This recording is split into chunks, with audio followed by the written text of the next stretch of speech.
Everyone, it's Belinda Weaver here. I'm just going to fiddle around with my lights because, oh gosh, no, I don't think that. It is really murky here in California because of the bushfires. The air quality is terrible, but the light is also terrible. Now, I'll take the bad light, of course, but I'm struggling to kind of find a space where it doesn't look like the middle of the night because we're having an AMA. This is the very first AMA I've had in this group. And if you saw my previous post, not 15 minutes ago, I was in a car wash with my kids because what I did this morning on the way to a daycare drop off to get back in time to start distance learning, I was saying, you know what, kids? Let's have something to look forward to. Let's get some ice cream. Let's go in a car wash because they love going in car washes. And let's do that after school. It's going to be awesome. Of course, I made the promise before I checked my calendar. And this was on. And I also forgot that there was a school resources pickup. So we've been kind of like school distance learning finished. We've been zooming around doing things. And I was like, I think we can do it, kids. Let's go for the car wash. But I'm here. I've made it. And we're going to have a good time, yeah? So if you are watching this live, say g'day. Let me know you're here. Where you're tuning in from, what time it is, what the weather's like. Are you on fire? And if you're watching the replay, let me know #replay because I got some really good questions here. So these are the kind of sessions, I'm just opening up the questions. These are the kind of sessions that I run in my courses, in my copywriting masterclass for copywriters, in Confident Copywriting, which is my private coaching membership for copywriters, and in Everyday Copy, which is my copywriting course for business owners. I have these live coaching calls where people can ask me any questions. I give them the best answer that I've got. And then we also do things like implementation sessions. So we might even have some working zones here. But today is all about questions and answers. And so I've got all your questions here. I'm just going to bring up the Facebook live feed so I can see everyone's comments as well. Lots of things going on. All right, so let me know if you're here. Say hello. #replay if you're watching the replay. And I'm going to jump straight into it. Okay, cool. I can see this is working. I've got the questions. Let's do this. Okay, so Jennifer Long, you posted the first question. And the question is this: I'd love to know about how you manage collaborations. If you do collaborate, yes, I do. I'm good friends with a local and super talented graphic designer who specializes in branding. She already collaborates with a local web designer, and they'd love to work with me as a copywriter if the opportunity comes up. All right. We'd be quite a team if it worked out, but this is new territory for me. Would love any insights or advice on how to make these kind of professional relationships work. So, really good question, Jennifer. And the first thing I want to say is this is a power trio relationship, right? So, one of the best sources of leads that I ever got as a copywriter were from website developers and graphic designers, and these are the people I encourage my members and my students to connect with because we share client bases, right? And for website developers and graphic designers, they do their thing and then they say, right, where's the copy? And without a doubt, more often than not, the client goes, what now? What? And the graphic designer or website developer goes, well, I need the copy to put in the design. And that's usually when projects fall apart. So you can really position yourself as a powerful ally to make them look better to their clients by saying, let's get into a partnership. So this is something I encourage all copywriters to do, to start building relationships with graphic designers and website developers and letting them know that you can help them look better to their clients by smoothing out all the bumps in the copywriting process. So the copy is ready and it is firing. So in terms of these kind of collaborations, there's a couple of ways that you can do it, Jennifer. Firstly, you can just be available for referrals. So they can just send leads your way and you can be the preferred copywriter that they recommend to their clients. And even that can go a couple of ways. You can actually work under the banner of their business and say, I'm a copywriter working with name of person and their business, and I'm going to be helping you with their copy. So that kind of pricing can be done by the website developer, and you just have an agreed price that's kind of managed privately. So the client doesn't even see you as different businesses. So that's one option. Another option is that the website developer or the graphic designer says, talk to Jennifer. She's a fantastic copywriter, and Jennifer's going to get you to do a brief with her and manage the whole copywriting process separate to our project. Equally as good. In either way, I recommend you talk to the client to get your own brief, because the brief that a graphic designer and a website developer get does have some crossover, but you need more information as a copywriter.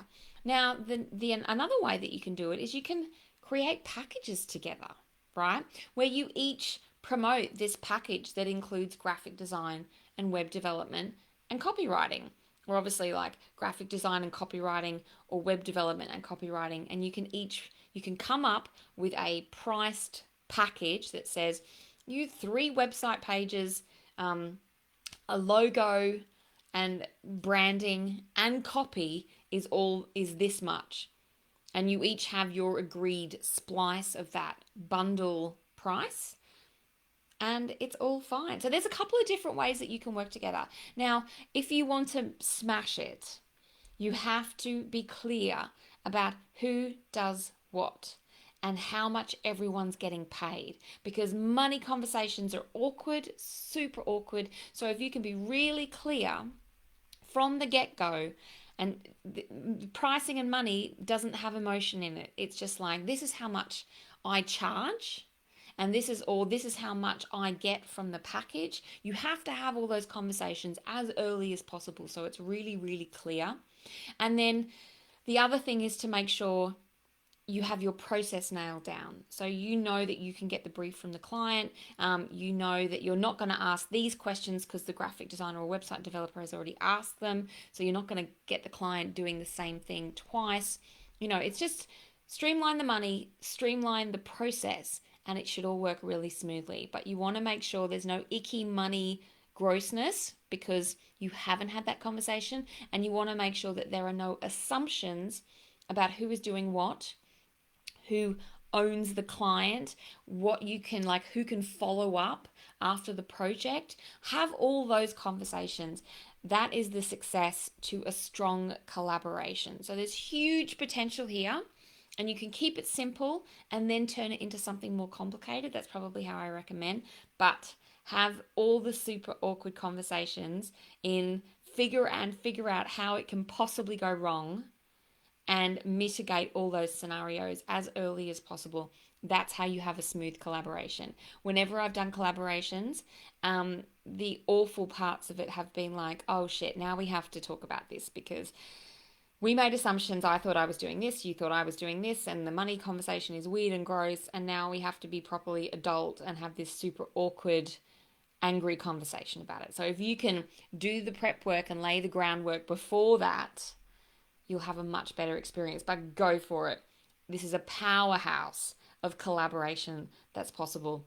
You can refer work to them. They can refer work to you. You don't have to do anything to keep getting fantastic leads from these people. So go. Let us know how it goes, and good luck with that. All right. I'm just going to check to see if there's any... I chirp when I'm excited and I'm thinking. All right, cool. So I'm going to go on to the next question now. Annie, you know what I'm just going to quickly do? I'm just going to quickly post in the main thread to let everyone know Facebook Live is happening in the event today, just in case people haven't seen it. All right,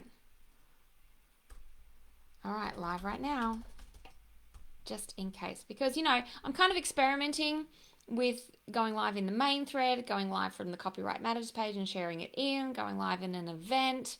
It's all fun. It's all fun. Okay, so that was Jennifer's question. Fantastic question. Now I'm going to find the thread again. Tash asks, how much research do you do into customers that the copy you're writing for? Hang on. Annie Obergefell, hope I said that right, Annie, and Tash Adlam, you kind of have similar questions, so I'm just going to answer them all together. So Tash asks, how much research do you have to do into the customers that the copy you're writing is for? And how do you go about carrying out this research? And Annie asks, what are some effective research methods to identifying customer personas for clients when crafting their brand messages? So, a little bit the same, a little bit different. And this is a really good question. And this is a great question for business owners who write their own copy. Like, how do I figure out what my clients are actually like beyond what I actually know? So, from a copywriting point of view, we ask our clients, tell me about your customers. What do they like? What do they hate? What do they buy from you? What do they know? What do they need to know? What are they worried about? What's important in their life? There's all these kind of funny questions that you can ask. And the reason you ask lots of funny questions like what keeps them up at night, that's important. But what car would they drive and what's their favorite drink and things like that. They can seem weird, but if you know these kind of things, they add depth and texture to the customer you're writing for, and you can pull in little details that make a much stronger connection. They land a lot more strongly with the person reading. But so firstly, we ask our clients as copywriters, like, tell me about your customers as much as you know. But then when you need to go further, where do you go? So the first place is reviews and testimonials, right? Review mining is a gold mine of information. So you ask clients, take me to your testimonials. Give me all your reviews and testimonials and comments. Where do they live? You may need to look on social media to find the comments there. They might have a great file where they consolidate everything. Maybe there's a reviews page on their actual website. But some clients might publish little reviews, but what you want is the really big long ones that are rich in detail and language. So that's one place. The other place is actually doing what's called review mining, and that's when you go onto products that do the same job. That's more often books. There's books that solve every kind of problem that any service or product will do. There's always a book. But look for a product that does the same job as what you're writing about, and read the reviews. Read the shitty reviews, read the awesome reviews, because what you're actually getting from that content is the problems, the frustrations, the annoyances, what people wanted, what people got, where it fell short, where it exceeded their expectations. And woven into those key points is lots of emotive language, real language that you need to put in your copy. Because when I'm reading copy that uses a phrase that I would actually use to describe the problem I'm having, I'm like, you know what I'm talking about. But so often, business owners who write their own copy use the language they use, which is in the industry, usually full of jargon, or just a slightly more formal way of discussing the problems than real customers do. So when you read testimonials and reviews, the good, the bad, and especially the ugly, you get language that everyday customers use. It's very, very powerful, and it should absolutely be in your copy. So, that is how you can research the customers as well. You can also, the big part of it is using your imagination. Like, our experience as human beings before we were copywriters makes up a huge part of how we see people, how we understand people. So, reading into psychology and the brain workings behind marketing and how we respond to things, and that's always very good information, because I like to understand not only which stage of awareness someone's at, so what they know, which tells me what they need to know to move forward, but also their motives. In my copywriting masterclass, we have a whole lesson on motives where we look at different motive models and kind of peel the layers back to dig into what people really, really want. So there's an understanding of human psychology. That's really useful. An understanding of people from our own life experience. That's also really useful. But I think review mining and testimonials and stuff like that are fantastically useful assets when it comes to understanding what people are after and where they're coming from. Now, another way you can get that research is voice of customer. So we call it voice of customer, which is what review mining and voice of customer interviews is useful for, to get their language. But in getting their language, we're also understanding them, understanding what their problems are, understanding what they're aspiring to, understanding what keeps them up at night, and things like that. So voice of customer interviews is where you actually interview customers with some questions and figure out what the pain was, why they made the decision, what the factors in the decision were they happy with the decision, what were they, doing before, during, and after the decision, getting the whole picture to get them on the whole buying journey and understanding that as much as possible. And if you're jumping on the phone with people, I say phone, but it's video interviews on Zoom, then you can also ask them additional questions about what they're like.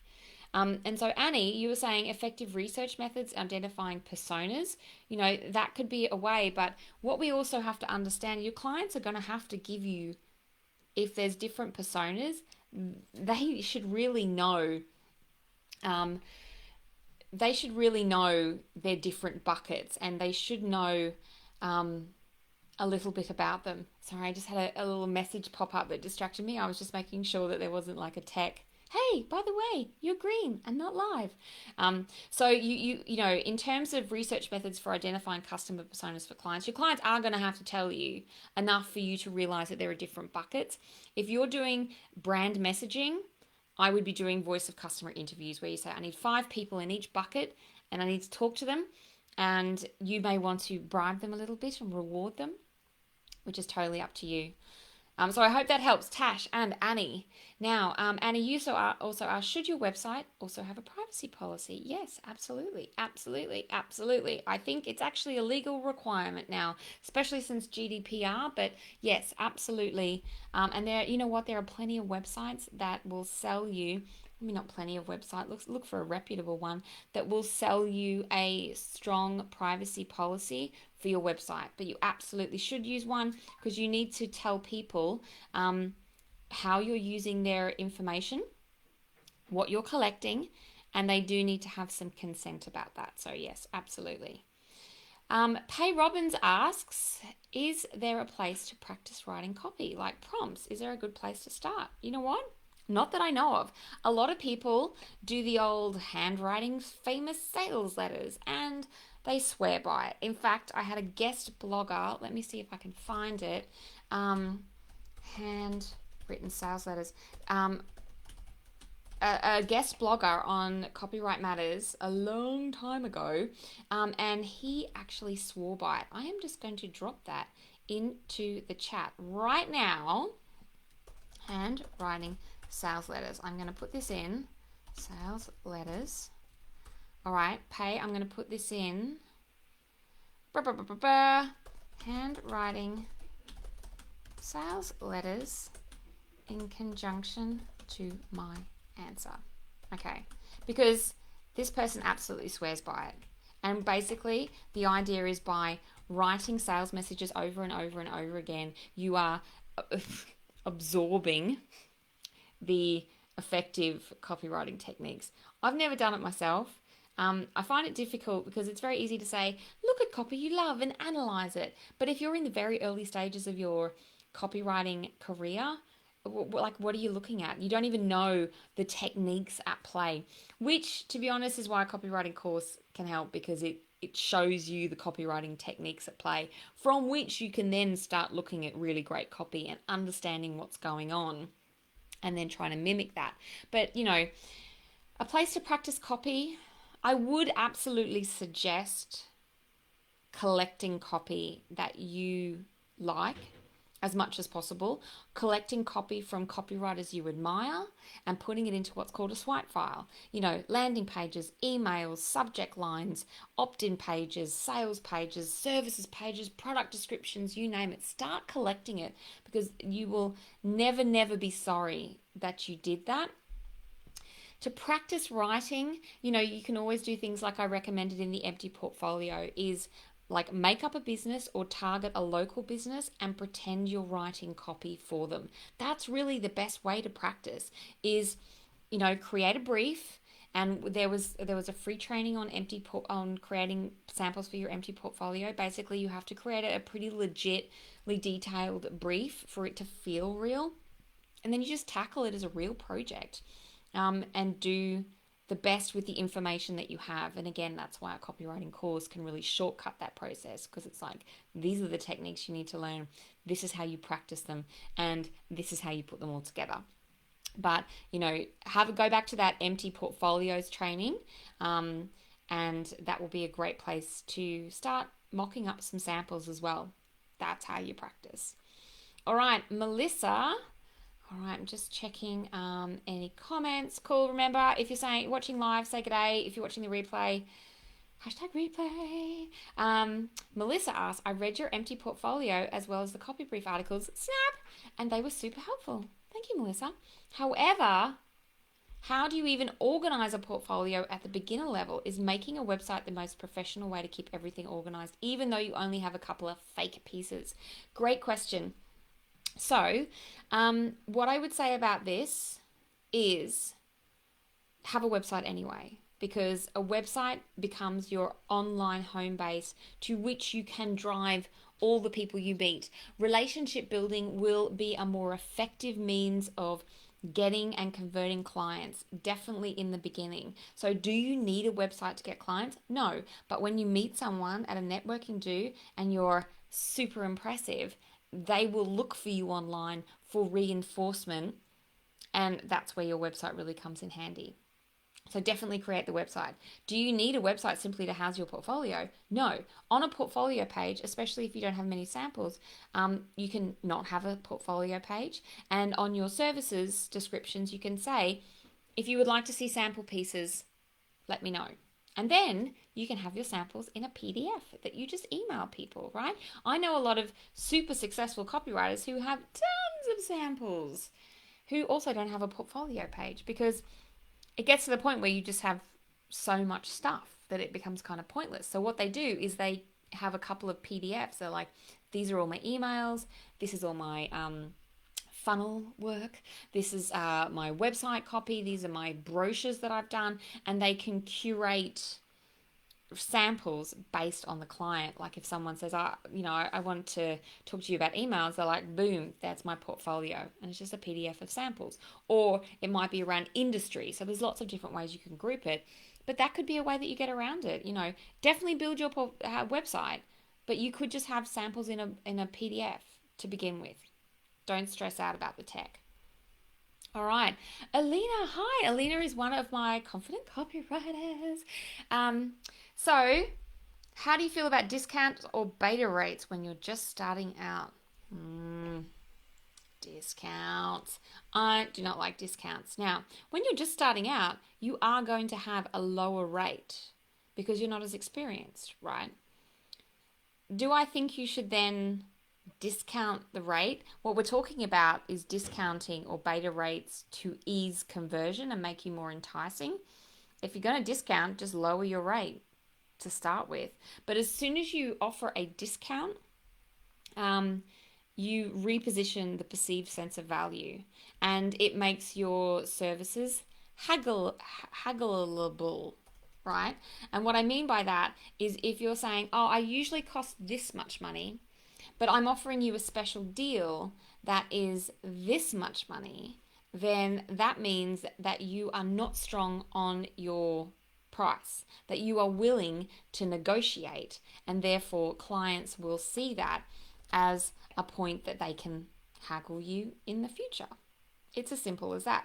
So if you want to appear like a fantastic deal, just lower your prices to begin with. However, there will be clients, cheap rates attract cheap clients, right? So, you need to come up with a rate that's relevant to your experience level. And we can talk about this some more in confident copywriting, absolutely.